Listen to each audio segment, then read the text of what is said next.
हम देखने जा रहे हैं टॉपिक डेटा मॉडल्स। सो हम ये देखते हैं कि जो डेटा मॉडल्स हमारे हैं ये होते क्या हैं। हमारे पास एक डेटा है, उस डेटा को हम किस तरह से मॉडलिंग कर सकते हैं, किस तरीके से अरेंज कर सकते हैं, वो पर्टिकुलर कॉन्सेप्ट काम आएगा किसमें, डेटा मॉडल्स में। अब डेटा मॉडल्स को समझने के लिए हमारे पास चार मॉडल्स हैं, सेम जो हमने डीबीएमएस में समझा था कि चार तरह के डीबीएमएस हमारे पास होते हैं। हियरार्किकल है, नेटवर्क है, रिलेशनल और एंटिटी रिलेशनशिप है। नाउ हियरार्किकल क्या है? जहां पे पेरेंट और चाइल्ड का रिलेशनशिप एस्टैब्लिश हो, डेटा में या टेबल्स में पेरेंट और चाइल्ड का रिलेशनशिप हो। कैसे एस्टैब्लिश होगा? फॉर एग्जाम्पल अगर हम बोलते हैं तो हमारे सामने आता है कि हमारे पास मान लीजिए कंपनी, हमने एक नई कंपनी खोली, ठीक है। उस कंपनी के अंदर अगला जो टेबल हमारे पास हो सकता है वो है डिपार्टमेंट्स और फिर है एम्प्लॉयज़। तो अगर अगली टेबल हम यूज़ करें तो वो हमारे पास क्या होगी? वो हमारे पास होगी डिपार्टमेंट की, डिपार्टमेंट। और नेक्स्ट टेबल जो हमारे पास होगी वो होगी एम्प्लॉयज़ की। तो आप ये बोल सकते हो कि अगर इसमें रिलेशनशिप बनाया जाए तो यहाँ पे पेरेंट कौन है? कंपनी टेबल, उससे आया हमको डिपार्टमेंट टेबल, और डिपार्टमेंट टेबल से बना एम्प्लॉय टेबल। मतलब एक कंपनी में मल्टीपल डिपार्टमेंट्स हो सकते हैं और मल्टीपल डिपार्टमेंट्स के अंदर मल्टीपल एम्प्लॉयज हो सकते हैं। परफेक्ट। नेक्स्ट हमारा आता है नेटवर्क मॉडल। इसका मतलब होता है मैनी टू मैनी। इसका ईजिएस्ट एग्जाम्पल से समझे तो ऐसे मान लेते हैं ये हमारी एक सोशल मीडिया प्रोफाइल है, ये मेरी एक सोशल मीडिया प्रोफाइल है। इस सोशल मीडिया प्रोफाइल पे कितने लोग फॉलो कर सकते हैं? कितने भी कर सकते हैं, मल्टीपल लोग फॉलो कर सकते हैं। अब बात करें इन मल्टीपल लोगों को कितने लोग फॉलो कर सकते हैं, इनको भी मल्टीपल लोग फॉलो कर सकते हैं, ठीक है। और मैं कितने लोगों को फॉलो कर सकता हूं? मैं खुद भी मल्टीपल लोगों को फॉलो कर सकता हूं। तो ऐसा एक चेन जहां बनता है कि यहां पे फॉलोअर्स भी मल्टीपल हो सकते हैं और फॉलोइंग भी मल्टीपल हो सकते हैं। मैं भी कितने लोगों को फॉलो कर सकता हूं और मेरे को भी कितने भी लोग फॉलो कर सकते हैं। ऐसे कॉन्सेप्ट को कहा गया नेटवर्क मॉडल। नेक्स्ट हमारे पास आता है रिलेशनल मॉडल।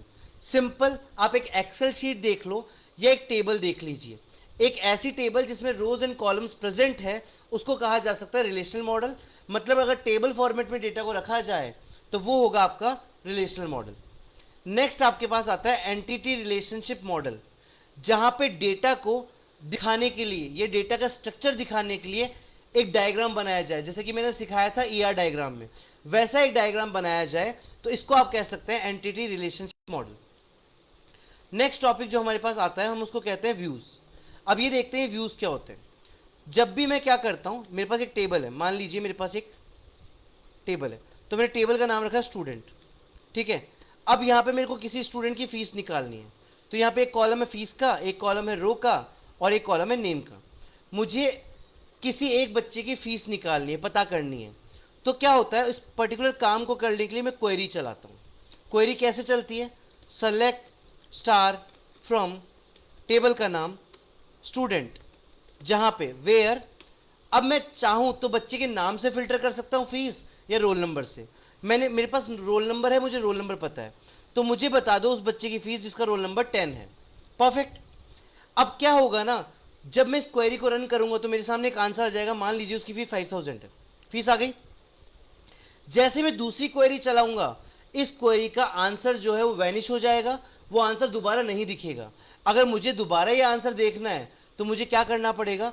मुझे दोबारा से सेम क्वेरी वापस चलानी पड़ेगी, जो कि बहुत कॉम्प्लिकेटेड है कि एक बार हम क्वेरी चला के कोई आंसर देख चुके हैं तो वो आंसर कहीं पे सेव होना चाहिए ना।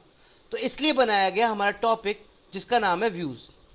तो व्यूज क्या कहता है कि आपने एक क्वेरी चलाई, उस क्वेरी का एक रिजल्ट आया, तो व्यू बोलता है कि उस रिजल्ट को मैं एक टेबल में सेव कर सकता हूं और उस टेबल को कहा जाता है व्यू।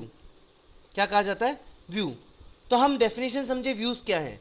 व्यूज मतलब कोई क्वेरी का जो रिजल्ट आता है, अगर उस रिजल्ट को भी सेव करवा के रखा जाए तो एक टेबल बनेगी, नई टेबल, जिस टेबल का नाम है व्यूज। एग्जाम्पल से समझते हैं। A saved sequel query that shows only the needed data. मतलब मेरे को पूरी टेबल का डेटा नहीं चाहिए, मैंने जो क्वेरी चलाई है मुझे सिर्फ उसके आंसर में डेटा चाहिए। Perfect. Example, online shopping admin sees only product name and price, not supplier payment in details. मतलब अगर मैं ऑनलाइन शॉपिंग की बात करूं तो आपको क्या दिखता है? आपको बेसिकली ऑनलाइन शॉपिंग करते टाइम कुछ बेसिक डिटेल्स दिखती है। आपको हो सकता है प्रोडक्ट का नाम दिख रहा हो, प्रोडक्ट का प्राइस दिख रहा हो, पेमेंट डिटेल्स दिख रही हो। आपको उस प्रोडक्ट की सारी डिटेल नहीं दी जा सकती। आपको कभी ये नहीं बताया जा सकता कि प्रोडक्ट का ओरिजिनल प्राइस कितना है और जो आपका वेंडर है वो उसको कितने में बेच रहा है। तो व्यू क्या होता है, उसी डेटा को दिखाता है जो नीडेड हो, बाकी डेटा को नहीं दिखाता, ऐसा काम करता है व्यू। नेक्स्ट हमारे पास आता है स्टोर्ड प्रोसीजर एंड फंक्शन। अब समझते हैं स्टोर्ड प्रोसीजर क्या है। Pre written SQL command stored in DB. क्या हुआ, एक कमांड बनाई गई। कमांड क्या थी, मेरे को बोला गया कि अगर मेरे डेटाबेस में एक टेबल है जिसका नाम है यूजर्स, ठीक है, इस यूजर टेबल के अंदर 5 डेटा ऑलरेडी हैं, ठीक है। 5 डेटा मतलब हो सकता है मेरे पास 5 लोगों के नाम हो, एज हो, मोबाइल नंबर हो, ईमेल आईडी हो, ऐसे 5 डेटा है। अब मुझे बोला गया कि मुझे ऐसा फंक्शन लिखना है, मुझे ऐसी फंक्शनैलिटी बनानी है जो क्या करे, जो एक काम करे कि जब भी मेरे पास 6th यूजर आए तो उसको ऑटोमेटिकली मैसेज चला जाए वेलकम। तो क्या किया, मैंने एक फंक्शन बना के रख दिया, एक फंक्शन बनाया। उस फंक्शन में मैंने बोला कि न्यू यूजर के आने पे मुझे उसको मैसेज में दिखाना है वेलकम। तो स्टोर्ड प्रोसीजर फंक्शन क्या है, आप अपने हिसाब से एक प्री डिफाइंड कमांड बना सकते हैं, एक ऐसी कमांड बना सकते हैं और उस कमांड को बना के कहां सेव कर सकते हैं, डेटाबेस में। जैसे ही कोई नया डेटा आएगा या डेटा में चेंजेस होंगे वो कमांड एग्जीक्यूट अपने आप हो जाएगी ऑटोमेटिकली।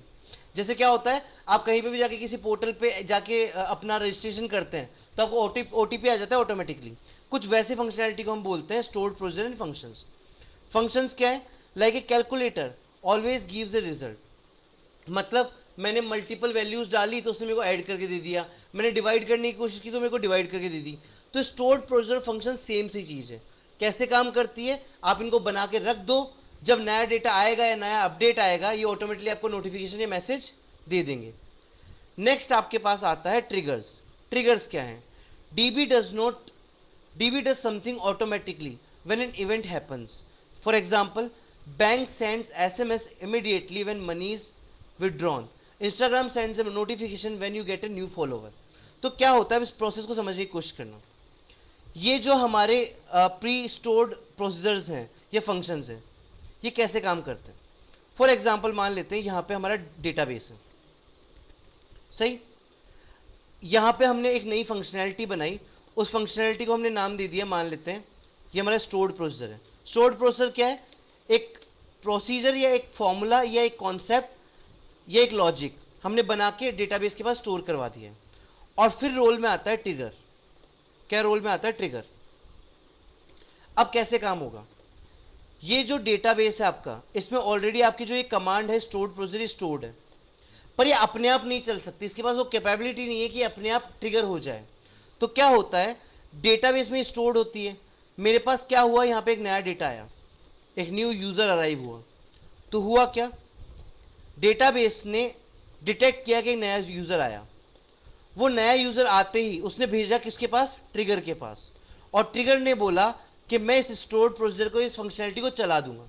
ये चलाते ही आपको एक एसएमएस आ गया या आपको एक नोटिफिकेशन आ गया। तो बेसिकली इस कॉन्सेप्ट को हम बोलते हैं ट्रिगर्स। ट्रिगर्स क्या करते हैं, जो स्टोर्ड प्रोसीजर है उसको ऑटोमेटिकली चलाने का काम करते हैं हमारे ट्रिगर्स। परफेक्ट। नेक्स्ट टॉपिक हमारे पास आता है, इसको हम बोलते हैं कंकरेंसी कंट्रोल।